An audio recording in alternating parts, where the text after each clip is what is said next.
Hi, everybody. Thanks for joining today, and thanks for sitting tight for a couple of minutes. We wanted to make sure that this webinar was being recorded for all of our friends who are watching this on YouTube or after today's live webinar. So thanks again for joining us. My name is Kendra Danowski. I'm a community designer and manager here at 100K10. And we're so glad that you're able to join today's webinar about improving the perception of the STEM teaching profession. Before we get started, I wanted to share a quick overview of what 100K10 is. 100K10 is a network that unites the nation's top academic institutions, nonprofits, foundations, companies, and government agencies to recruit and retain 100,000 excellent STEM teachers in the United States. And as we work towards this big goal, we're also addressing the underlying systemic challenges that have contributed to that shortage of STEM teachers nationwide. And at 100K10, we call these systemic challenges the grand challenges. And if you want to learn more about the grand challenges and the work around them, I encourage you to visit 100K10.org. Today on this webinar, you'll hear from leaders in our network who've been working together on a 100K10 project team about a specific toolkit that they've developed. And project teams are small groups of 100K10 partners and invited guests who collaborate on a discrete, time-bound project that addresses the grand challenges. Today's webinar is led by a team that's been working together since the beginning of 2018, and they'll present their project in just a moment, but I wanted to quickly cover some very brief housekeeping notes. So first, we just want to encourage you to participate. We're trying out this kind of an interactive webinar, and we hope that this session will help plant a seed for you to think about how you can adapt or try out and apply some of the ideas that are going to be introduced here. So we'd love for you to contribute at least one perspective if you're able to. We already mentioned that this webinar will be recorded and uploaded to YouTube. And for those of us who are here live, we ask you to contribute using the Zoom chat function. So keep yourself muted, and if you're offering questions, comments, and reflections, please put those right into the chat. When we get to the discussion time, the webinar hosts from representing the project team today may call on you to unmute yourself, but that's how we'll use the chat today. We really would love to hear your questions and reflections throughout the entire presentation. So just, again, feel free to pop those into the chat, and when we get to discussion, we'll be able to dig in more. If you can, please stay until the end of the webinar. We have a very quick 2-minute survey that we'd love your feedback on. And as a heads up, you'll receive all of the materials that are covered in this webinar after today's session. So you'll get an email with a link to access the toolkit, the recording to this webinar, and lots more. So without further ado, I'm going to turn it over to the project teams. And if you have any questions throughout the time, feel free to email me at kendra@100K10.org. Thanks. Take it away, Wendy and Rebecca. All right. Okay. Rebecca, do you want to do the introduction here? Sure, I'm happy to do that. Before you jump in, I was just going to ask for those folks who aren't muted, if you could please mute yourself, because I do already hear during Kendra's discussion a little bit of background noise. So I know there's a couple people who aren't muted, so if you could mute, that would be great. Okay, thank you so much. So good afternoon, everybody. So my name is Rebecca Vieira. I am the K-12 program manager at the American Association of Physics Teachers. And I used to be a high school physics teacher myself, also engineering on the side. But although we do have we actually have a really big team, we're really excited about the kind of cross-disciplinary nature of what we've been working on. We've got a number of people from physics education, also chemistry, and math, as well as a few other people who are involved in general broad recruitment of teachers in the United States. So I'm very excited to be a part of this project. And I'm going to go ahead and let Wendy introduce herself, who really is the visionary for this project. Thank you, Rebecca. I'm Wendy Adams. I'm a physics education researcher by training. I'm faculty at the Colorado School of Mines. And we started out as a phys tech partner. So Monica Plish kind of had she might get some credit for the initial vision as far as just wanting to really dive into understanding students' perceptions of the teaching profession. And when we did that, we found that there were a lot of misperceptions. And so we started with surveying students and building a tool to do that. And when I discovered the strength of the misperceptions that people had, and the fact that if you just clarified some of these facts about the profession with the students, it totally opened up their mind and about the teaching profession. And many students seemed to be thinking that they would actually want to become a teacher when they had discounted it for incorrect reasons. And that's when I thought, boy, we really need to do something about this conversation. And I didn't know how I could possibly make a change, little old me at a university. And then I thought, wait a second, when 100K and 10 asked about project teams, it was actually last year we did a project team in 2017. I thought, if it's possible, the 100K and 10 network might be the way to do this. And this project has just exploded since we became a project team during the last cycle, and then we continued on into this cycle. So Wendy, here we go. So here's our agenda. So we are going to spend a little bit of time sharing with you about what we've worked on, what we've accomplished, where we're going. And then we'd really like to make sure, like Kendra did say, that we do have, a robust conversation once we're done with this. We'd love to address your questions, and hopefully you can provide some feedback. So I'm going to go ahead and actually start by saying the core issue we're trying to work with, or what we're trying to work on rather, is the fact that we don't have a lot of people who are currently going into teaching programs, or people who are going into teaching in general. And as you know, there are lots of perceptions. There's a lot of negativity right now in the press about teachers' teaching circumstances.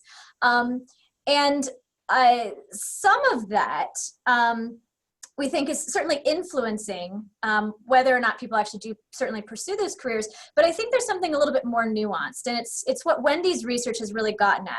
And that is that there's actually quite a few people who are interested in teaching, but they don't take that, it's for some people a small leap into the profession, not because of what they themselves think about teachers, but because of what they're being told by the people surrounding them. So as just a very quick note, I remember being in the physics department. And I remember a professor at one point who I was working with on a physics research project. He ended up saying to me, Rebecca, you're too smart to become a teacher. Why in the world are you even thinking about that? And I was fortunate. I had a father who happened to be a physics teacher as well. And so I wasn't as influenced by that. But I could certainly see and certainly know of people who have struggled with the issue of feeling like they have been disappointing their parents, or are disappointing their friends. And so this project really is an attempt to address that. So what we're interested in doing is changing misperceptions about the teaching profession, primarily by shifting conversations that university faculty are having with students who are enrolled in their STEM programs.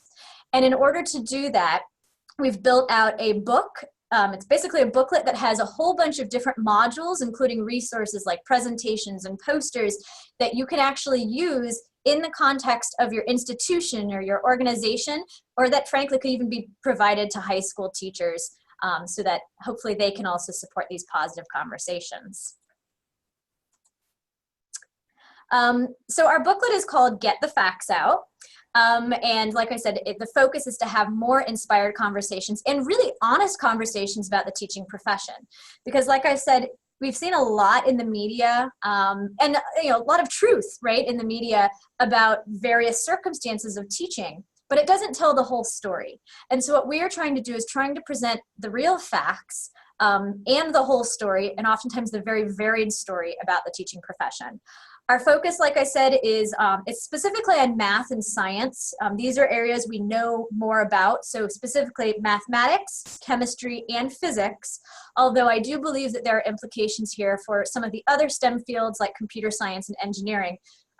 Because of the particular strengths our team has, we decided to focus on those three areas specifically. Wendy, do you have anything else you want to add to this?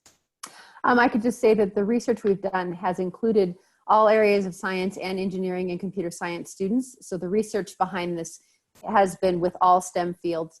And the reason we're focusing, as Rebecca said, on those three disciplines, partly because of our team, and also we applied for and won an NSF grant to support this for the next 5 years. And we had to make our focus something we knew we could accomplish, and we would have been spread too thin if we tried to do too many disciplines.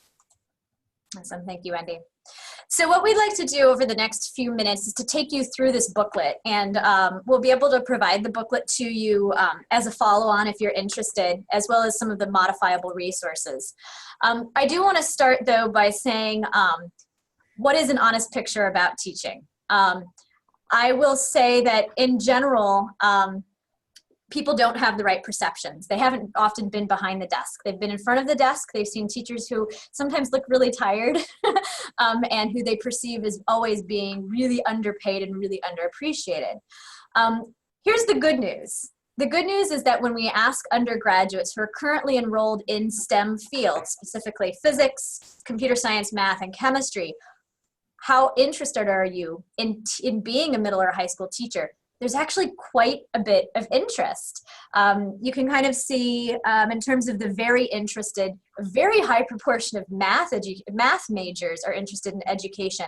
But overall, about 50% of many fields have some interest, and oftentimes that's squashed as opposed to being fostered. So in terms of what these myths actually are, there are 3 myths that are really, really pervasive that this booklet tries to address. The first one is the myth that teachers are really, really underpaid, especially in comparison to other professions or other careers you could go into with the same degree. So if you get, just speaking for myself, a physics degree, you could go off into teaching, you could go off and work at an insurance company, you could go off and work, in economics or computer science. How those careers and their benefits and their salary compare is an interesting thing to take a look at. Similarly, myth number 2 is the belief that teachers are paid so poorly they never get to retire. They have to literally work themselves to death.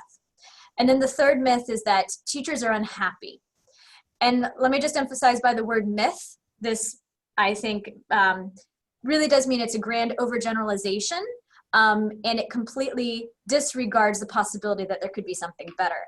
And so that's what this booklet really does try to address. Oops. All right.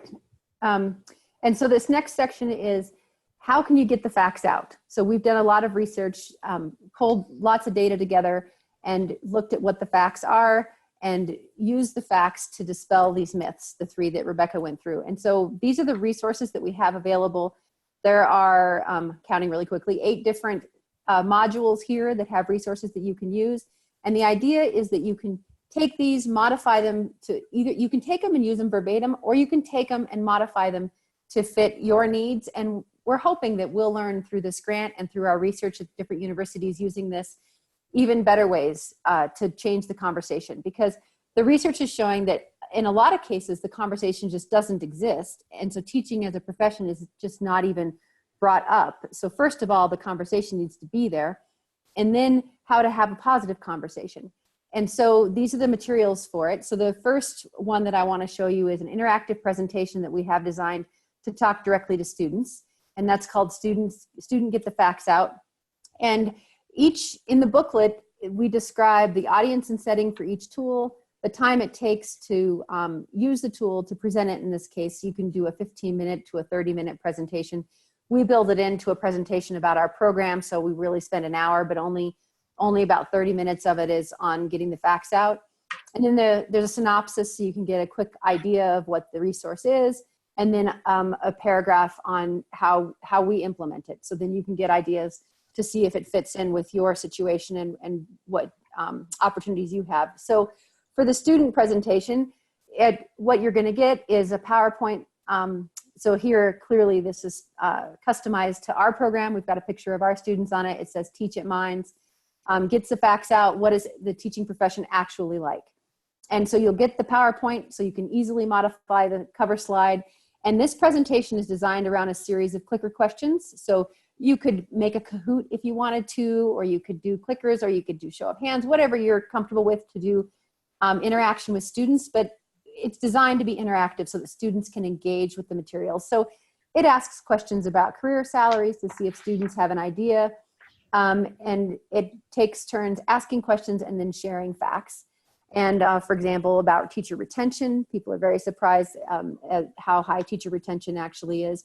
I don't want to get into the facts here, or I will distract us completely. But that's one module. The next module I want to show you is the faculty get the facts out. So Rebecca mentioned that what's important is to change how university faculty are talking about the teaching profession. How can we keep faculty from feeling like it's a loss for their best students to go into teaching, when in fact, it's to their benefit if the best students go into teaching, because those students will now have students of their own every year, and they will be excited to send them to their alma mater. And so now as a faculty, you're getting great students from your past student year after year after year. So it's really to a faculty member's benefit to send their best students into the high school classroom. So we just have to share these ideas with faculty so they can start thinking that way and see the value for them, plus the value to society. I mean, these teachers impact every student in our country. It's kind of a critical role, and it's silly to me that people don't see that. So this is the faculty workshop. The way it works is we have found it is definitely harder to change faculty perceptions than student perceptions. So with the faculty, we have them dig into the data. So we give them data, and it's really a workshop. They sit there and go through the data and talk to their colleagues about it. And the data is customized to be local because, schools, high schools are all state and district locally controlled. And so we do provide these handouts in Word versions so that you can modify them with your local data. And there's instructions on how to look up the local salaries and find the salaries that are where your students are most likely to go.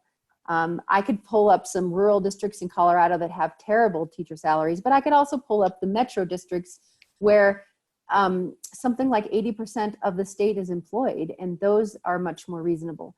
And so I share the salaries of the districts where the students are likely to get jobs so that it's straight on facts. I don't try to sway them one way or the other. I just try to pick the standard salaries, and also the retirement benefits for the states. Some states have amazing retirement benefits. Colorado is one of them. Some states have okay retirement benefits for teachers, but most often they're better than the retirement benefits available in industry. So that's how the faculty get the facts out works. And these handouts are something that you can share with students.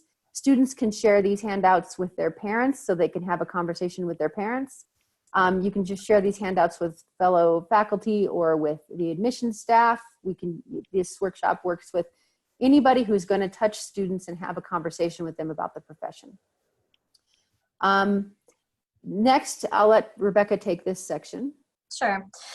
So the things that were just shared, so we've got some faculty-facing things, and we also have the student-facing presentation. All of these three next things that we're going to show you are student-focused, but they're really meant to basically elicit a conversation with a faculty member.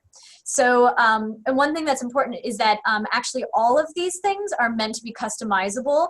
And so what that means is we will have PDF, EPS, and probably PowerPoint versions so that people can actually put their own logos, put their own contact information for their universities or their institutions.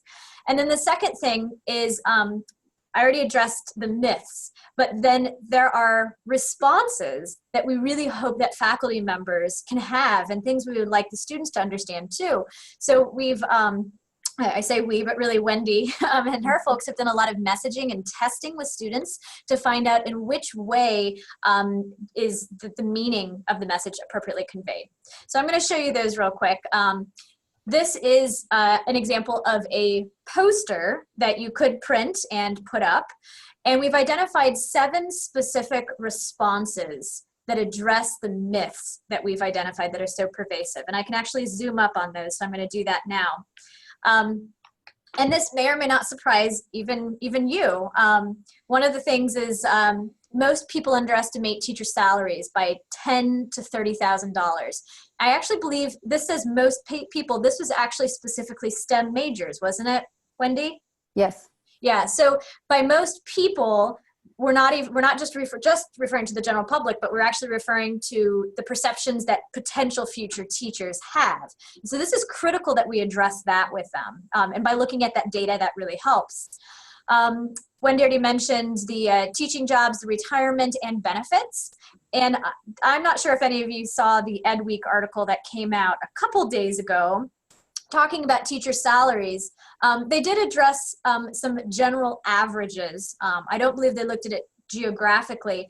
But one of the things that they did say was you can take a look at, you know, potential gaps in salary, but the moment you start looking at benefits, that gap starts to close. And I don't believe that article also addressed things like the cost savings you have from not necessarily needing to send your children, you know, to day camp during the summer. There's a lot of like maybe intangible or non-financial or financial benefits that don't necessarily appear in the form of a salary. Loan forgiveness and scholarships is something that maybe a faculty member might not think is important for bringing up about a future career, but it's actually a hugely important thing to these students. And so I think from Wendy's research, she's found that these financial things you'll see, they're all top items. That's because a lot of times students have these just misperceptions about finances, and it's something that keeps a student who's really desperately interested in being a teacher from making that jump because they just believe it's not financially, you know, a wise thing to do. So this helps shift that perception towards a greater sense of reality. The other bits here, and these are really, really critical. Teachers report having higher job satisfaction than other STEM professionals. And actually, this is STEM teachers, I believe, report having higher job satisfaction than other STEM professionals. So when we talk about happiness, I think job satisfaction is a big part of that. Science teachers or STEM teachers also report having similar or greater intellectual challenge. Both of these numbers come from some data done by the American Institute of Physics Statistical Research Center, and they're pretty compelling.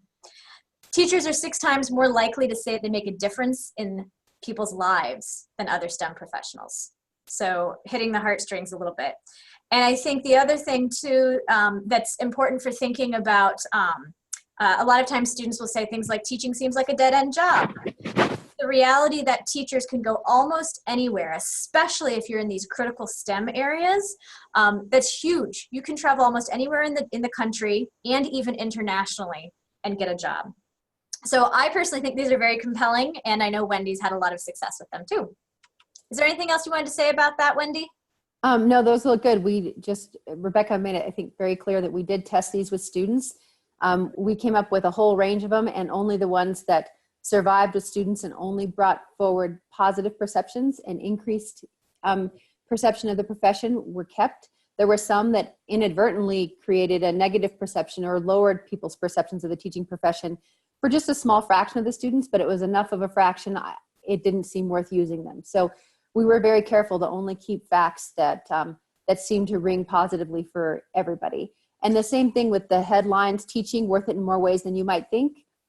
These are ones that were tested with students and rose to the top. The highest one was Blow Minds, Teach Science.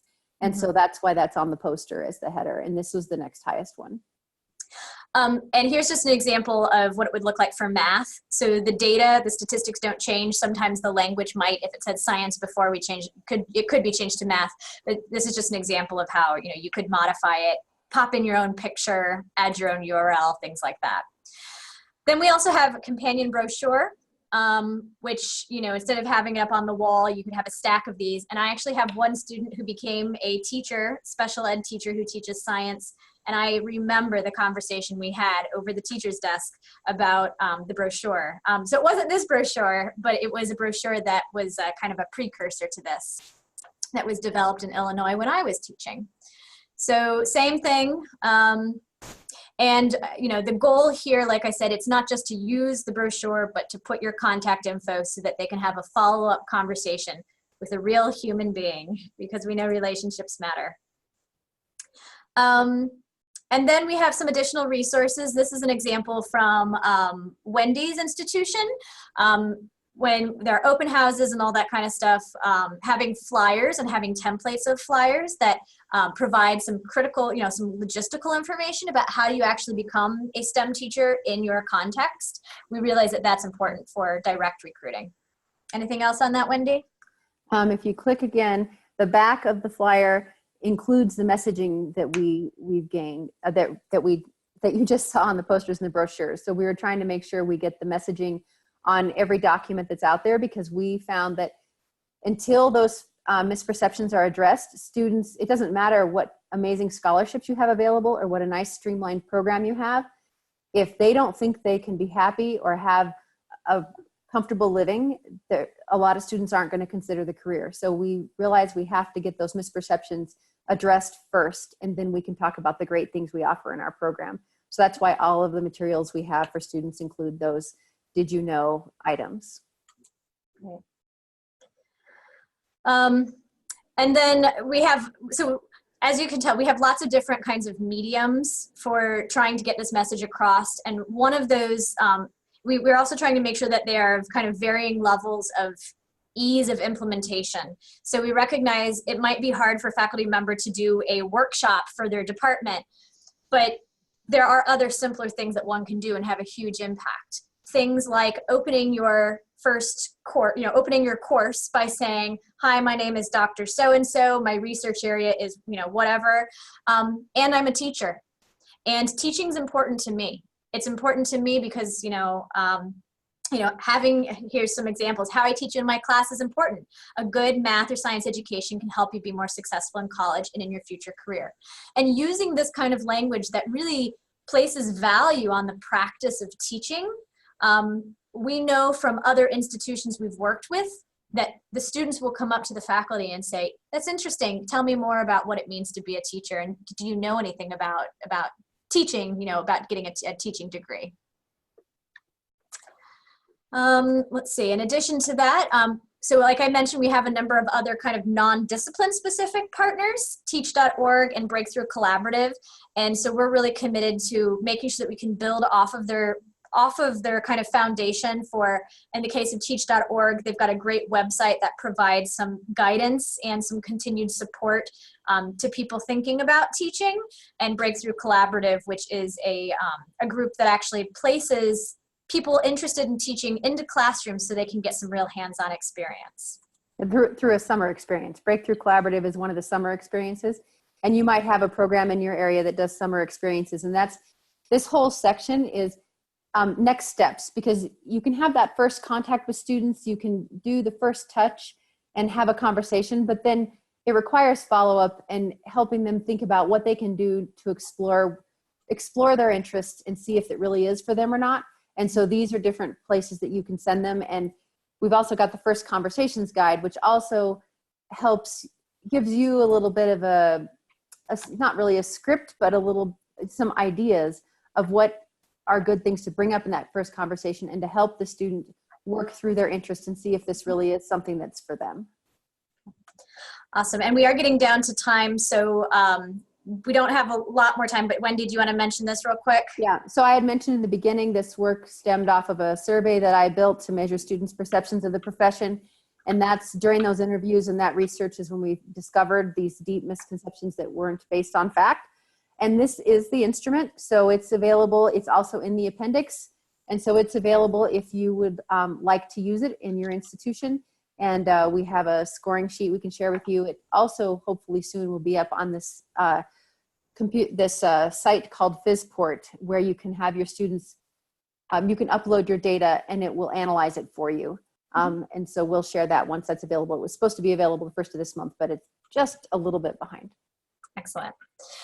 Yeah, so I guess I think it's important for people who are interested in this booklet to actually check it out and read through it. But we've used a lot of the some guidance from 100K and 10 and some of their experts about how do you message these kinds of things, especially kind of in the context of what is going on in the nation and hearing all this negativity.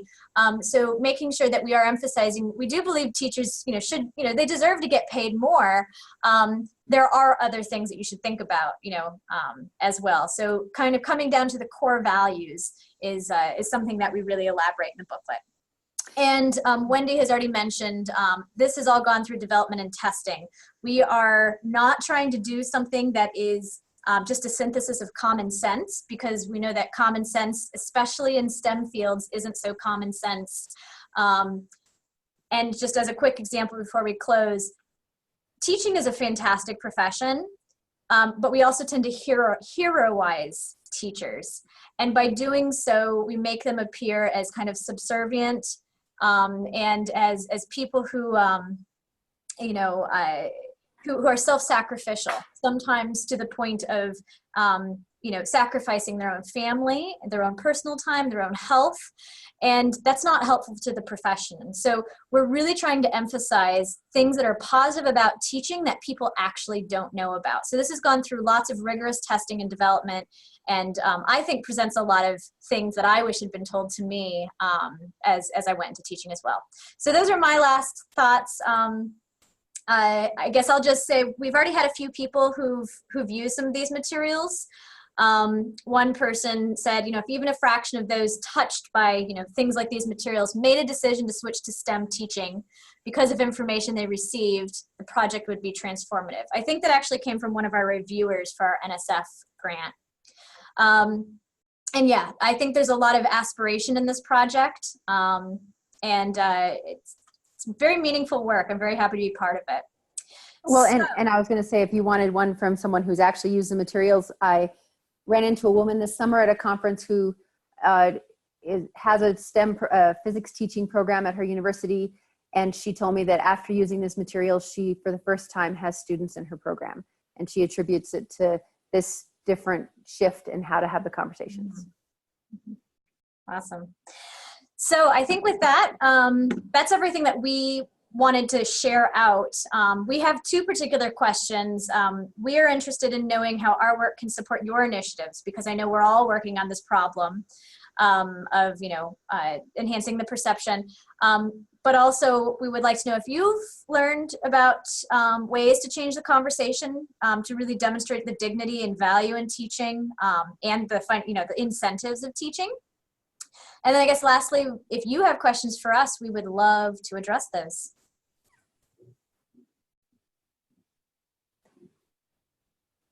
So I think there were some in the chat, but I don't know how to look at the chat when I'm sharing my screen.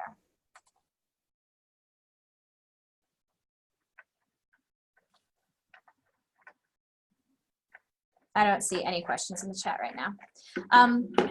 While we're waiting, there were a number of people who asked questions before they joined, I think, upon registration. A number of people wanted to know how we can frame STEM teaching as a STEM career. And do we do that in the booklet? And I'll go ahead and say that I think the most compelling way that we do that is by literally drawing, placing other non-teaching STEM careers right alongside teaching STEM careers, and saying, let's take a look at the benefits, let's take a look at some of the drawbacks of different types of careers, and by making that kind of comparison in a way that shows that they're, in the group, so to speak, and that you could do all of these things, including teaching, and showing the benefits of teaching. That's one way that we're trying to do that. The second way is kind of the, in physics and in, I think, a lot of math departments, the education piece, the certification piece actually happens within the program. And by ensuring that there is clear communication between the College of Education and the disciplinary faculty, that has really, I think, elevated the perception of teaching. Our particular, bit of work, this particular project, I think really by framing, that if you get a biology degree or if you get a chemistry degree, you can certainly become a chemist or a chemistry educator. I think we're trying to accomplish that. I don't know if you have a better response to that, Wendy. No, that sounds good. Really, we treat it like a STEM career. We talk about it as a STEM career. The AIP data all treats it as a STEM career. So we just treat it as a STEM career. And I think the more that people talk about it in that way, the more it will just become a STEM career. That's what we're trying to approach there. And I did see a couple questions come in. So one of them says, have you looked at all the STEM professionals who are already working in the STEM industry? How would you imagine the products you've developed will translate to that audience versus college students? So when we developed the faculty workshop, we actually developed it by having conversations with folks in industry. We put folks from industry in the room with teachers, and we had them talk to each other about their careers. And it was really, really interesting having them compare. Teachers thought that the industry jobs were much better than they were. They thought that the benefits were better. They thought that the conditions were better. They thought the hours were better. And they were really surprised when they heard what they were. And the folks in industry were super interested to hear how happy the teachers were. And many of the benefits, for example, the fact that the teachers knew what their calendar looked like a year in advance, and that the teachers could actually schedule family vacations 6 months or 9 months out and know that it wasn't going to change, whereas the industry folks couldn't even schedule 2 or 3 weeks out safely because they didn't know what was going to change. So we haven't necessarily built the materials to share specifically with industry, but I think that they would work just fine because they are framed around this conversation, these conversations, and they're presenting the story of these conversations. And we're going to try to build some video resources also. We don't have those yet, but some testimonials, and we're going to try to build some video resources that show industry folks talking with teachers and talking about these differences in their careers. So you know, David, if you had more questions, if I didn't address your question, feel free to unmute and say so. But if you think that addressed your question, I can go to the next one. But I don't want you to feel like you all have to be silent and I have to try to interpret just the chat. No, thank you. You definitely addressed the question, and I would love to get my hands on those videos when they're done, and any materials that you have that you think would be appropriate for STEM professionals, because that's what I do. Is I have STEM professionals explore and make a career change from 20 years of their cubicle into teaching. So.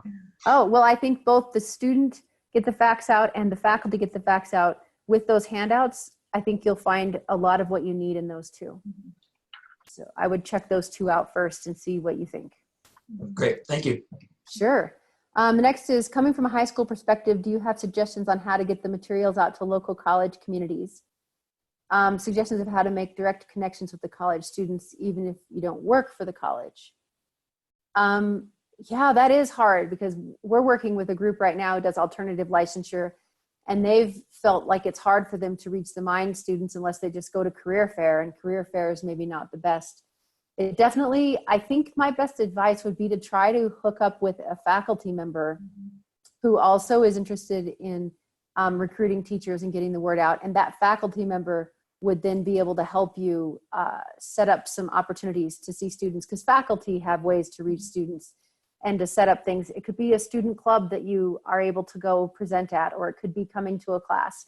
But faculty are probably your best route. If you try to do the external routes that are built up by the university, like Career Center or admissions, it's very hard to get the right group of students and to get the students to take it as seriously as they would if you were to come to a student club or something like that.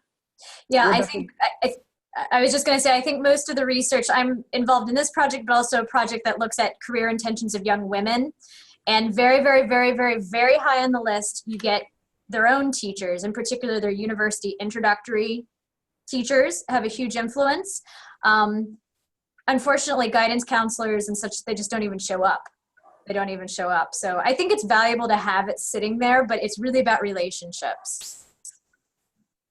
Right. The next one is connecting with guidance. Okay, at high schools as well. They're having conversations with students around other STEM-related careers. Right, so guidance counselors. So there's a recent report by, oh gosh, I can't think of the name. It's a big organization on the influences, the biggest influencers of people choosing their major and their careers. And so there's a mismatch between where students go for advice and who actually has an influence. And so students go to their counselors, to their guidance counselors in high school, but they don't say that they had the big impact. The people who had the big impact, the people that they have relationships with, so that would be their high school teachers, their college faculty, but first it's their family and their peers. And if they are in the workplace, it's their coworkers. And so the people you want to talk to are the people who seem to have an influence, which is why we're addressing the college faculty. And we would like to reach high school teachers as well. It's just a little bit harder with our grant. And so AAPT is going to do some work to reach high school teachers, but the other societies are trying to reach faculty because that's who their connections are with. Yeah, I was going to also say, if you are involved in any disciplinary societies, so Mathematical Association of America, American Chemical Society, American Physical Society, or the American Association of Physics Teachers, if you have any regional sections, like that is the best place, I think, to really get in touch with your local faculty. All of those are partners, and so I would think all of those sections would somehow welcome you to do a little presentation or whatnot, And then here's one: to reach local colleges as a teacher, you might volunteer to give a career seminar for students or to be part of a career panel. And Monica, you're welcome to unmute and just share. I think that would be good. Yeah, so hi everybody. I'm Monica Plish at the American Physical Society. Yeah, I mean, I don't know that I have a lot to add just right at the moment. I would just, but maybe just in connection with an earlier question, I think there was a question about how, as a teacher, can you get the word out to local colleges and universities. And I would think, you know, something that we as a professional society encourage physics faculty members to do is to organize career seminars or career panels, especially for their students. You know, so volunteering to be, you know, to give a seminar about a career seminar about what it's like to be a teacher, or you know, volunteering to be part of a career panel. I know that these types of events tend to be very popular with students because they, you know, they're looking to know what am I going to do with my degree. And promoting teaching as an option among all the other options, I think, is another way yet to encourage, you know, teaching to be part of that STEM career list of STEM career options. Mm-hmm. And then that could be a way to start a conversation, and then that could be a great opportunity to share get the facts out materials or toolkit with faculty members so they can continue to promote the profession with their students. Mm-hmm. Great. Oh, we got another one here. Do we have any insight into how these materials have helped parents of prospective STEM teachers? So I would say that probably the most compelling thing we have is the next steps conversation that Wendy talked about. I know, so my father ran the physics education program, and I know he would often pull kids into his office who are, you know, like, I don't know if my parents would feel good about me being a teacher. And so I don't know if he would establish communication with the parents, but having that very personal conversation with a faculty member who's prepared to have that conversation is really important. So I've had some conversations with parents, and we've also heard from students who've had conversations with parents. And so for our parents, so the students at Mines are very high achieving students. The average ACT is 31. And so we have a lot of parents who are very excited to have their students go and become engineers. It's a very romantic idea to have your son or daughter be an engineer, and engineers are thought of as being very successful and very well off. And oftentimes the students will come and find out that engineering really doesn't sound like fun day to day for them. And they really still have a passion for math and science, and they would love to teach. And so, but they get pushback from their parents and say, well, if I'm going to pay for this expensive degree, I think, and you want to become a teacher, then you should switch universities or something like that. Mm-hmm. So some of the pushback is around finances. Some of it, well, a lot of it is around finances. Some of it is around the parents want their students to be happy. And so the conversations that I've had directly with parents have gone surprisingly well. I don't know that it's representative. I don't think it's enough parents to say that for me to be confident to say that it's always going to work. But the cases that I've had, it's gone quite well because the parents had no idea about the retirement benefits that really resonated with them. They had no idea about the retention rates and about how happy teachers are in general compared to other careers. And so those two things really made a difference. And then for them to see what the mid-career salaries look like, and that they were really a comfortable middle class salary, those seemed to be enough. And especially once we had the conversation, their student piped in and shared how excited they were about the idea. And so in each of the cases that I've had conversations with parents, those are the things we ended up talking about, and the parents walked away saying they were very surprised. In one case, they said, I had no idea my son was even interested in teaching, but this really seems like a neat option for him. So those handouts work really nicely. They're designed so that students can take them to the parents, but you could also talk to the parents. It's hard as a faculty member to have a channel to talk to parents. The student has to bring them to you. And so that's not going to be something that happens often, but that's how we've addressed things with parents. Mm-hmm. Great. Wendy, we've got just a little bit more time. I am taking a look at other questions that were submitted in advance. And I think we may have hit all of them, except for our one funky question, which I don't know if we want to do that one, Wendy. Well, let's give people, does anyone have any other questions that they want to bring up? You can pop it into the chat, or you could even just unmute and ask it. If you don't, we can bring up this deeper question that somebody asked, which I think is a really deep question, and we could just see if it goes anywhere. Oh, here's a question.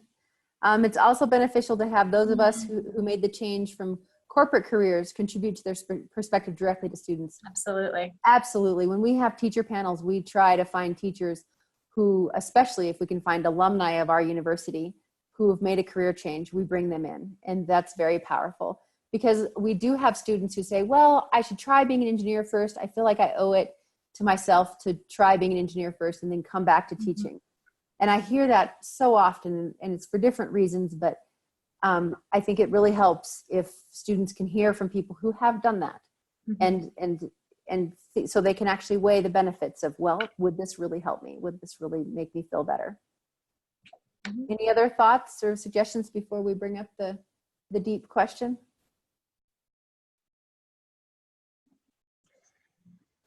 All right, Rebecca, do you want to read it? Yeah, I'll read it. So this is deep, but I like it, and I'm not sure how to address it. This person said, education to me seems to be a subsystem with socialist tenets embedded within a much larger capitalist system. I'm curious to know if you've looked at the cultural challenges that arise from this dissonance in philosophies. So one example is the idea that as an educator, it's more difficult to make money or advance your career, capitalist values. Another issue might be the reluctance or resentment of some taxpayers to contribute to the system.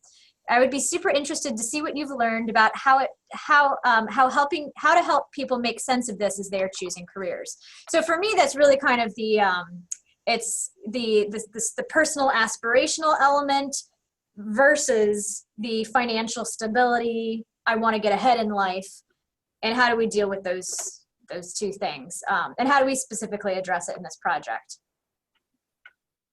So my one response, it's not a full like answer to this question, but the one thing I would like to note is the part about advancing in your career. Teachers can definitely go beyond being a classroom teacher. You don't have to just commit to being a classroom teacher for the rest of your life. You can become a principal or an administrator. You can work your way up through the school system if that appeals to you, and for a lot of people it does, and that is a way to advance your career. And there are substantial pay increases that go with that. There's also substantial increases in responsibility. Teachers are already have a lot of responsibility already, but even different, broader kind of responsibility if you move up that way. You can also do other types of moves, because you could become a curriculum specialist. You could go work, you could work outside of the district if you want, and work for a company that is developing materials, or a textbook company. There's all sorts of ways to be involved in education and have your career go different directions. You're not just committing yourself to 30 years in a classroom. And if you did, that would be okay too, right? And so I think people just often view teaching as a dead-end job, and the reality is that's not the case. Teachers run for Congress. Teachers have been in space, right? There's lots of perks to teaching too, which I think we often forget in terms of opportunities that are really life-changing. Yep. All right. So I think our last bit here is, let me just advance. What's next? What's next for us? So we will be having a getthefactsout.org website. It's not ready yet. Wendy will make sure to send out resources for those who are interested in having them. But then we're actually pursuing some research as part of this NSF grant, and we ideally will have a kind of a venue for high school teachers to get involved as well. Wendy, do you want to talk about the research a little bit? So we've got 7 committed sites, universities that are going to agree to use these materials, and our research team is going to go visit them once a year, interview faculty, interview students, so we can see what the perceptions are before they start using the materials, and then we'll check in with them each year and see if the conversations are changing, see if the perceptions are changing, and then also learn from them what they are doing and how they have developed their own local campaign, so that we can be improving on our toolkit every year based on the feedback we're getting from these sites. And the sites have been picked to have a diverse range of different types of universities with different sizes, universities that are bachelor granting versus PhD granting, universities that are in different locations in the country, universities that have different student body makeup. And so hopefully we will learn different things that are important for different cultures and different groups of people in our nation, so that these resources can be helpful to everybody, no matter what your student body looks like, and can address the concerns that are local in each of those areas. So that's kind of the main focus on the research. We're also going to develop a faculty perceptions tool so that we can also measure the perceptions anonymously that faculty have about the teaching profession. And that should be developed and ready to go by the spring. And we already have the student version. So that's kind of where we're headed with the grant, is to change the conversation as broadly as we can, but we're going to be collecting data while we do it. We're also going to collect survey data from another 18 departments. So we'll have minimum of 25 institutions that we're collecting data from in each of the 3 disciplines, math, chemistry, and physics, so that we can hopefully make the best possible tools for you and understand better and more completely about the perceptions and how to improve the perceptions of the profession. Great. Okay, well, I believe that that's our last slide. Oh, there we go. So yeah, stay connected. Is there anything else that 100K in 10 needs to do to close this off? Thanks so much, all.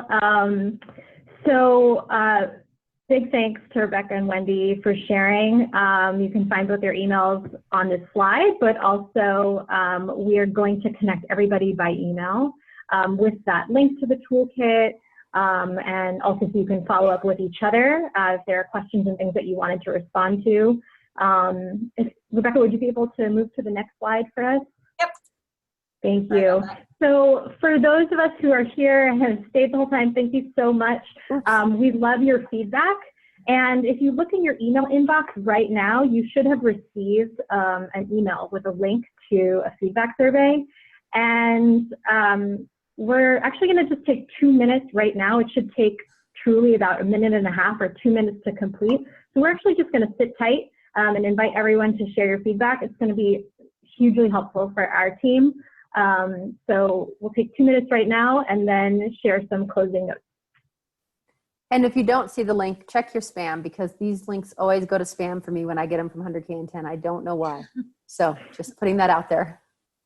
And feel free to send us a message if you haven't got that email.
So thanks so much for taking time to complete that survey. You might be wrapping up the last couple questions.